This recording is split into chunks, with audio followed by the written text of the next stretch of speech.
എവിടേക്ക് രാത്രിയിൽ വേളാങ്കണ്ണിക്ക് ടൂർ പോവാ? സ്ത്രീപീഡനത്തിന് പുറത്താക്കിയല്ലേ? നീ അവിടെ കിടന്ന് പീഡിപ്പിക്കും. നാണക്കേട്. മുത്തശ്ശന്റെ മുമ്പിൽ ഞാൻ അങ്ങോട്ട് ചൂളിപ്പോയി. അതിനിപ്പോ നമ്മൾ എന്നാ ചെയ്തു? നമ്മളല്ല, നീ ഒറ്റൊരുത്തനെ ഓവറാക്കി ചളമാക്കിയത്. രാത്രി കാലത്ത് പെമ്പിള്ളേരുടെ മുറിയിൽ നുഴഞ്ഞു കയറി നാണക്കേട്. എടാ, ഒരു അറ്റംപ്റ്റ് ചീറ്റ് എന്ന് വിചാരിച്ച് നീ ഇങ്ങനെ നിരാശപ്പെടാതെ. നിരാശയല്ലടാ, നിന്നെ പോലത്തെ ഒരു മരമണ്ടന്റെ കൂടെ ഇങ്ങനെ ഒരു മണ്ടത്തരത്തിന് ഇറങ്ങി തിരിച്ചല്ലോ ഓർത്ത് ചെയ്തു പോയത്.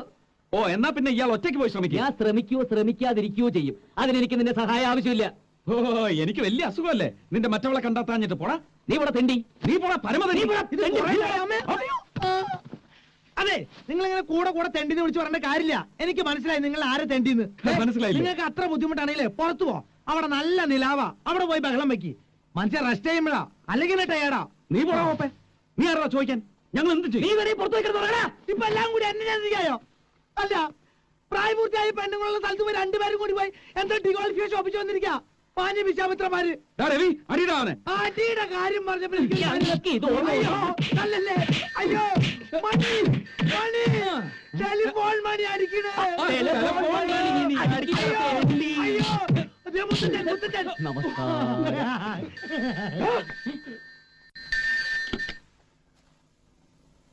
ഹലോ, യെസ്, ആരാ?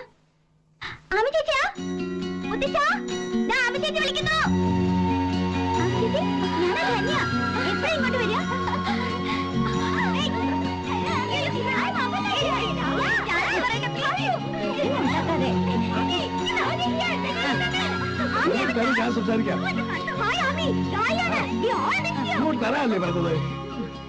ഹലോ ആമി, ഇത് മുത്തശ്ശനാ. മുത്തശ്ശനാ, ഒന്ന് മാറില്ല അങ്ങോട്ട്. ഹലോ, വളരെ ഫീബിളാണ്, ഒന്നും കേക്കാൻ വയ്യ.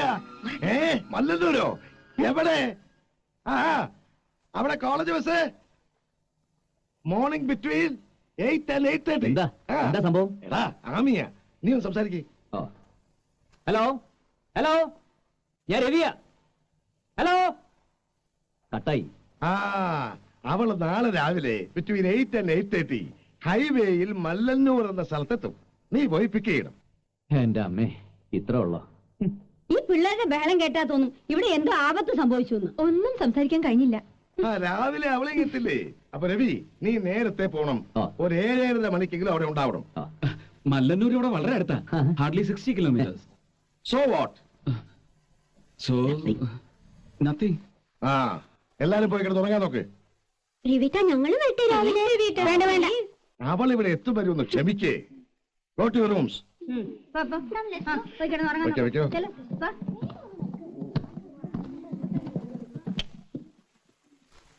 Out house. Yes, yes.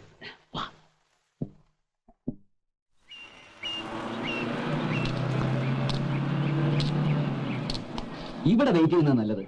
വരുന്ന ബസ്സുകളെല്ലാം ശ്രദ്ധിച്ചു നോക്കണം. വരുന്ന എല്ലാ ബസ്സും ശ്രദ്ധിക്കേണ്ട കാര്യമില്ല. അഭിരാമി വരുന്ന ബസ്സിൽ കോളേജിന്റെ ബാൻഡ് ഉണ്ടാവും. എന്റെ പൊന്നോ, ഈ ക്ലൈമറ്റിന്റെ കുഴപ്പമാണെന്ന് അറിയില്ല. നീ ഈടെയായിട്ട് വളരെ ഇന്റലിജന്റ് ആയിട്ട് സംസാരിക്കുന്നു. അതെയോ? Thank you. വെൽക്കം. ഈ വരുന്ന കക്ഷി ആള് ചില്ലറക്കാരിയല്ലെന്ന് തോന്നുന്നു. എന്തായിരുന്നു മറ്റു പിള്ളേരുടെ ഒരു ബഹളം ഫോൺ വന്നപ്പോ? അവളോ ഇന്റർനാഷണൽ കുഴപ്പക്കാരിയല്ലേ? അവിടെ വന്നിരിക്കുന്നു അവളുടെ വാലി കെട്ടാൻ കൊള്ളില്ല. കുട്ടിക്കാലം തൊട്ടേ അവള് കുസൃതിയ. പക്ഷേ എല്ലാവർക്കും അവിടെ ഭയങ്കര ഇഷ്ടമാണ്. ശരിക്കും പറഞ്ഞ darling of the family. Saint Philomena's college. Hello, stop. Ravichandran here.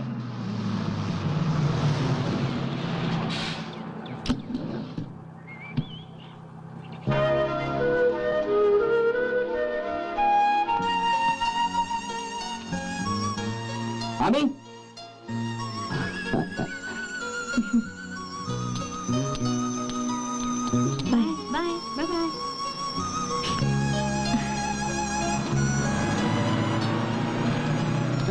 എന്താടി ആകെ കോലം കിട്ടു പോയല്ലോ?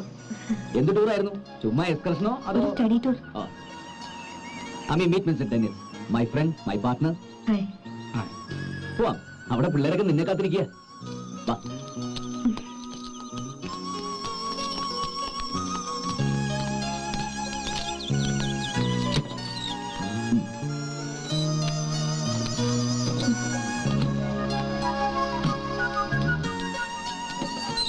എത്ര ദിവസത്തേക്ക് ഈ സ്ഥലത്ത്?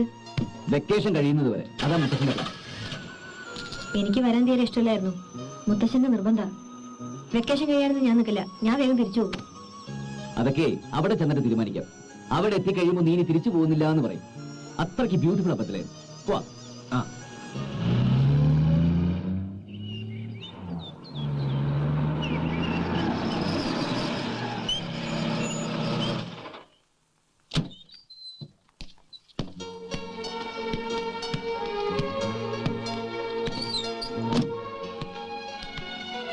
നീ പറഞ്ഞതുപോലെയല്ല, ഈ കുട്ടി വളരെ ഗ്ലൂമിയാണല്ലോ.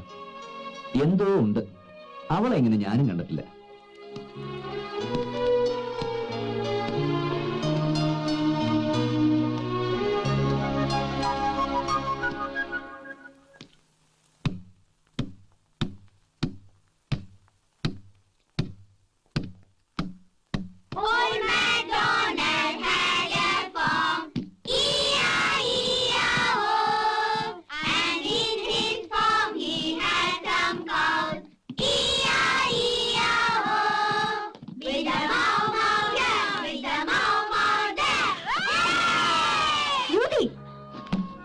എന്താ എല്ലാവർക്കും എന്തിനാ ബഹളം? ആമി, ഞങ്ങളൊക്കെ ആങ്ഷ്യസ് ആയിട്ട് വെയിറ്റ് ചെയ്യായിരുന്നു നിന്നെ. വൈ? ആര് പറഞ്ഞത്ര ആങ്ഷ്യസ് ആവാൻ? എവിടെ ബെഡ്റൂം? മോളിലാ.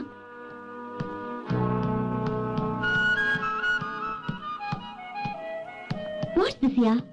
Something wrong. മുത്തശ്ശി, ആമി ചേച്ചി വന്നു. വന്നോ? താരം ബഹളം കേട്ടപ്പോഴേ എനിക്ക് തോന്നി. എന്നിട്ട് അവളെവിടെ? അവിടെ റൂമിൽ കിടക്കുന്നു. ഭയങ്കര മൂടി, ദേഷ്യം. മുത്തശ്ശൻ വന്ന് നോക്ക്. എവിടെ മുത്തശ്ശന്റെ ആമക്കുട്ടി? എന്താടാ കണ്ണാ? എന്താ എന്റെ മോക്ക് എന്ത് പറ്റി? സംതിങ്. എന്താണെന്ന് മുത്തശ്ശൻ ചോദിക്കുന്നില്ല. എന്താണെങ്കിലും അതങ്ങ് മാറ്റി വെക്കണം. ഞങ്ങൾക്ക് ഞങ്ങളുടെ പഴയ ആമക്കുട്ടിയെ തിരിച്ചു കിട്ടണം. നിന്റെ അച്ഛനും അമ്മയും ഒക്കെ ആകെ അപ്സെറ്റ് ആയിരിക്കാണ്. എന്റെ മോക്ക് ദേഷ്യവും വാശിയും ഒക്കെ കൂടിയിരിക്കുന്നു പറഞ്ഞിട്ട്. നീയേ വെക്കേഷന് വരുന്നില്ല എന്ന് പറഞ്ഞത് ഞങ്ങൾ അറിഞ്ഞു. നിന്റെ മൂടൊന്നും മാറ്റിയെടുക്കാനാ നിർബന്ധമായും നീ വരണമെന്ന് മുത്തശ്ശൻ പറഞ്ഞത്. അതൊക്കെ സാരല്ലേ. അവള് യാത്ര ചെയ്ത് ക്ഷീണിച്ചു വന്നിരിക്കല്ലേ. അവളൊന്ന് ഫ്രഷ് ആവട്ടെ. അതെ, കുട്ടികളൊക്കെ ആകെ ഡിസപ്പോയിന്റ് ആയിരിക്കുക. നീ ചീറപ്പായാലേ അവരും ഹാപ്പി ആവൂ. You get me?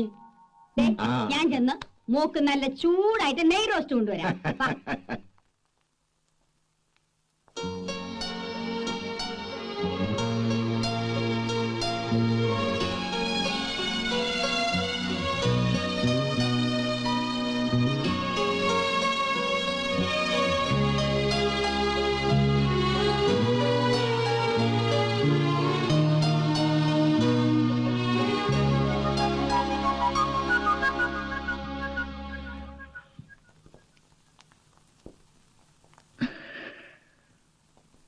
ആമി, ഇത്ര പോസ് വേണ്ടട്ടോ ആമി. നീ വരുന്നു പറഞ്ഞ് ഫോൺ ചെയ്തപ്പോ കാണണമായിരുന്നു ഇവിടുത്തെ ഒരു ബഹളം. ഞങ്ങൾ ഒന്ന് ഡിസൈഡ് ചെയ്തു, തിരിച്ചു പോവാ. മതി. വെക്കേഷൻ നീ വരുന്നുണ്ടെന്ന് അറിഞ്ഞുകൊണ്ട് മാത്രാ ഞാൻ വരാന്ന് വെച്ചത്. മേമയുടെ കുട്ടികൾ എല്ലാരും ബോംബെക്ക് വിളിച്ചു. പോവായിരുന്നു. ഇപ്പൊ ആലോചിക്കുമ്പോ. ബോംബെക്ക്? മേമയുടെ കുട്ടിയോടോ? നീ ആരാടിയ? പോകോ? തിരിച്ചു പോവല്ലേ?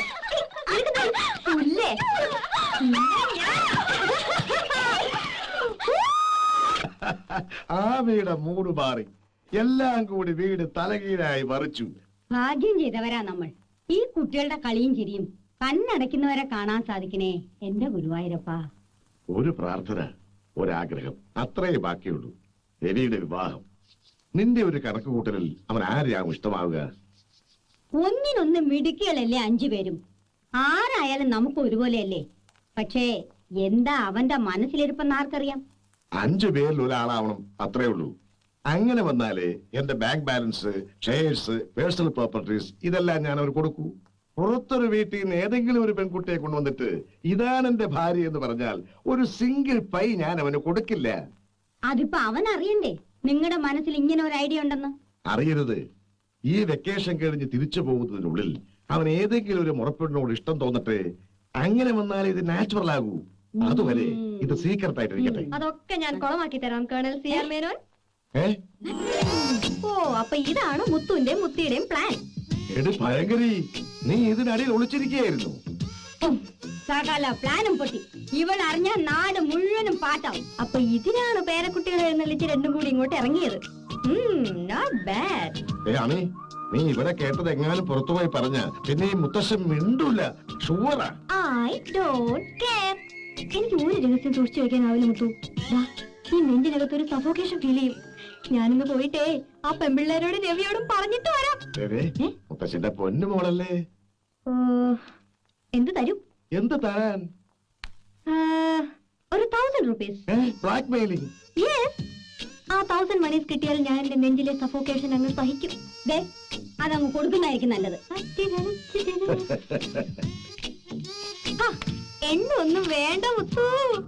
ദേ, പണം വാങ്ങിയിട്ട് കാല് മാറിയാ ഐ ട്രൈ മാറാതിരിക്കാൻ. പിന്നെ നല്ല ഹോം മെയ്ഡ് വൈൻ കാണുമല്ലോ കയ്യില്. ഒരു പെഗ് തരുമോ? ഓട്ടിക്കോളും. ഇവരാണായിട്ട് ജനിക്കേണ്ടതായിരുന്നു. അവള് നമ്മുടെ ചുണക്കുട്ടനല്ലേ. എന്റെ പൊന്നു ലോറൻസ്, നീ ഇപ്പൊ ഇതുകൊണ്ട് പോ.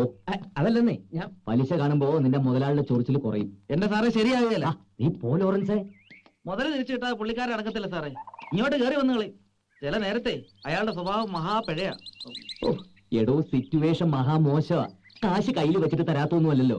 ബാങ്കുകാർ ഒരു വഴിക്ക് ഇറങ്ങിയിട്ടുണ്ട്. 5 ലക്ഷം രൂപയാ ആ മാനേജർ ദാസൻ പന്നി എന്നെ പറ്റിച്ച് കടന്നു കളഞ്ഞത്. കഥകളൊക്കെ നിനക്ക് അറിയാവുന്നതല്ലേ. പോയി എങ്ങനെയെങ്കിലും ഒന്ന് മാനേജ് ചെയ്യൂട്ടാ. മാനേജ് ചെയ്യാന്നൊക്കെ പറഞ്ഞ മാനേജ് ചെയ്യാന്ന് പറഞ്ഞ മാനേജ് ചെയ്യ, അത്ര തന്നെ. ഒരു രക്ഷയില്ലെങ്കിൽ കുറച്ച് എലിവേഷൻ മേടിച്ച് നീ നിന്റെ മുതലാളിക്ക് കൂടെ ബാക്കി കാശിന് നീയും പുട്ടടിച്ചോ. നീ പോലെ ഓറൻസേ. അല്ല, അതെ. എന്റെ ദൈവമേ, ഏത് നേരത്താണാവോ നീ എന്നെ മല കയറ്റിയത്?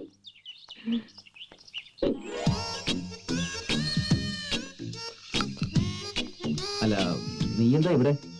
ഞാൻ പോസ്റ്റ് ഓഫീസിൽ പോയി കുറെ കാർഡ്സ് അയച്ചു, ഫോൺ ചെയ്തു, പിള്ളേർ സെറ്റിന് കുറെ ചോക്ലേറ്റ്സ് വാങ്ങി, പ്ലസ് അല്ലറ ചില്ലറ ഷോപ്പിംഗ്.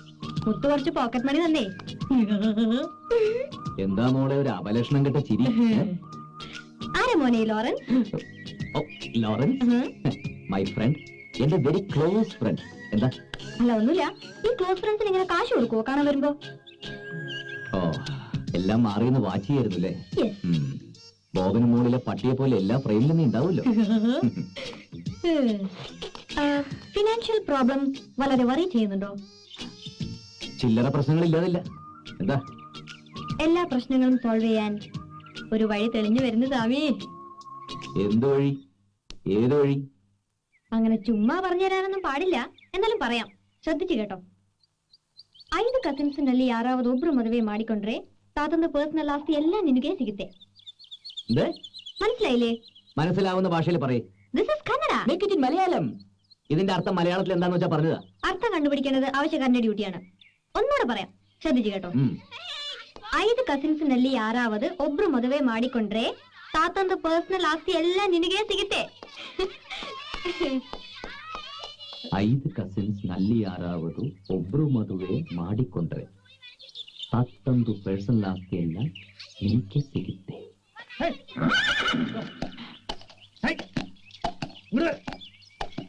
5 ಕಸಿನ್ಸ್ನಲ್ಲಿ ಯಾರಾவது ಒಬ್ರು ಮದುವೆ ಮಾಡಿಕೊಂಡ್ರೆ ತಾತಂದು ಪರ್ಸನಲ್ ಆಸ್ತಿ ಎಲ್ಲ ನಿನಗೆ ಸಿಗುತ್ತೆ. 5 ಕಸಿನ್ಸ್ನಲ್ಲಿ ಯಾರಾவது ಒಬ್ರು ಮದುವೆ ಮಾಡಿಕೊಂಡ್ರೆ ತಾತಂದು പോയി പോയി പോയി പോയി. നിന്നോട് ഞാൻ പല പ്രാവശ്യം പറഞ്ഞിട്ടില്ല ചോദിക്കാതെ നമസ്കാരം പറയരുത്. എടാ, നിനക്ക് കന്നഡ അറിയാമോ? ഏയ്, ഞാനാ ടൈപ്പല്ല. തമാശകളാ, ഇത് സംഗതി സീരിയസാ. ആമി കന്നഡത്തിൽ എന്തോ ഒരു സംഭവം പറഞ്ഞു. അതിന്റെ മലയാളത്തിലുള്ള അർത്ഥം അറിഞ്ഞാൽ അതിനകത്ത് എന്തോ ഒരു ക്ലൂ കിടപ്പുണ്ട്. എന്താ സംഭവം? പറ കേക്കട്ടെ. എനിക്ക് കന്നഡ കേട്ടാ മനസ്സിലാവും. 5 ಕಸಿನ್ ನಲ್ಲಿ ಯಾರಾவது ಒಬ್ರು ಮದುವೆ ಮಾಡಿಕೊಂಡ್ರೆ ತಾತಂದು ಪರ್ಸನಲ್ ಆಸ್ತಿ ಎಲ್ಲ ನಿನಗೆ ಸಿಗುತ್ತೆ. ഇത് കന്നഡ? പിന്നല്ലാതെ. എടാ, ഞാൻ കേട്ടിട്ടുള്ള കന്നഡ ഈ ടൈപ്പല്ല. നിനക്ക് അറിയാൻ പാടില്ലെങ്കിൽ അറിയാൻ പാടില്ല എന്ന് പറ. കന്നഡ അറിയാവുന്ന ആരെങ്കിലും ഇവിടെ ഉണ്ടായിരുന്നെങ്കിൽ. എവിടെയുണ്ട് സാർ? എവിടെയുണ്ട്? ഞാനാ മോനായി. അത് കറക്റ്റ്. ഇവൻ കുറച്ചു കാലം പഞ്ചാബിലായിരുന്നല്ലോ. സാറ് കളിയാക്കണ്ട, നിങ്ങൾ കന്നഡ പറ, ഞാൻ അത് മലയാളത്തിൽ പറഞ്ഞുതരാം. എന്നാ പറയടാ. എന്നാ പറ. 5 ಕಸಿನ್ಸ್ ನಲ್ಲಿ ಯಾರಾவது ಒಬ್ರು ಮದುವೆ ಮಾಡಿಕೊಂಡ್ರೆ ತಾತಂದು ಪರ್ಸನಲ್ ಆಸ್ತಿ ಎಲ್ಲ ನಿನಗೆ ಸಿಗುತ್ತೆ. ഇത്രേ ഉള്ളൂ. ഇത് വരെ സില്ലി. എന്നാ പറ. എന്നാ പറയട്ടെ. 5 കസിൻ എന്ന് പറഞ്ഞാൽ 5 കസിൻ. കറക്റ്റ്. നെല്ലി ആരാവതു എന്ന് പറഞ്ഞാൽ ഇതിന് പ്രത്യേകിച്ച് അർത്ഥമില്ല. എന്താ പ്രത്യേകിച്ച് അർത്ഥമില്ലാത്ത അർത്ഥം പറയടാ. അർത്ഥം പറയട്ടെ. ആ. സാറിന്റെ പേരെന്താ? രവിശങ്കർ. രവിശങ്കറിന് കന്നഡയിൽ ഒന്ന് പറഞ്ഞു. രവിശങ്കറിന് കന്നഡത്തില് രവിശങ്കർ രവിശങ്കറല്ല. അപ്പൊ ഇതിന് പറഞ്ഞ വലിയ അർത്ഥ വ്യത്യാസങ്ങൾ പറഞ്ഞില്ല. ഇനി ഒബ്രു മധുവേ, ഒബ്രു മധുവിൽ മധു എന്ന് പറഞ്ഞാൽ മധു. ആ മധു ഇല്ല, ഏ? ഇത് മദ്യം. ആ. ഒബ്രു എന്ന് പറഞ്ഞാൽ കർണാടക സ്റ്റേറ്റിൽ മാത്രം കണ്ടുവരുന്ന ഒരു തരം ബ്രാൻഡിയാണ്. Only for sale in Karnataka. മാടിക്കുണ്ട്രി എന്ന് പറഞ്ഞാൽ മാടി വിളിക്കുക. അതില്ല, ഏ? മേടിച്ചുകൊണ്ട് വരിക. ഓ, ഓ, ഓ. ചുരുക്കത്തിൽ പറഞ്ഞാൽ ഒബ്രു മധു എന്ന് പറഞ്ഞ ബ്രാൻഡി കഴിച്ച് 5 കസിൻസ് താമസിക്കുന്ന ആ പെമ്പിള്ളേരെ മുറി പോയി ബഹളം ഉണ്ടാക്കിയാൽ മുത്തച്ഛൻ 2 പേരുടെ മോന്തയുടെ പേഴ്സണാലിറ്റി മാറ്റുന്ന അടിക്കടാ അവനെ.